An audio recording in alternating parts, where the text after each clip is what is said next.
எல்லாருக்குமே லைஃப்பில் முன்னுக்கு வர்றதுக்கு நிறைய வாய்ப்புகள் கிடைக்கும்.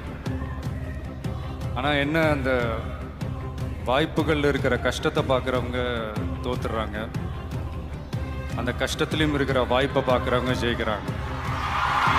வெற்றி தோல்வி வந்து போகும்.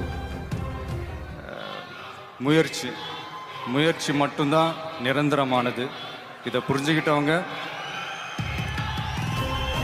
வாழ்க்கையில் மட்டும் இல்லை, வாழ்க்கையவே ஜெயிக்க முடியும். இப்போ அழகும் ஆடம்பரமும் இருந்த 1000 பேர் கூட ஆசையாக பழகுவாங்க. அன்பாக இருந்தால் பழகிற 10 பேர் கூட உண்மையாக இருக்கும்.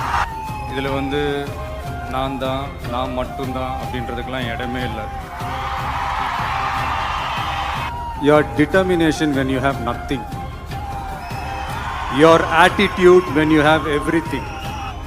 ஈஸி தான், கடைபிடிச்சிக்கலாம். இன்னைக்கு அட்வைஸ் பண்ணுறேன்லாம் நினச்சிக்காதீங்க. நான் அவ்வளோ பெரிய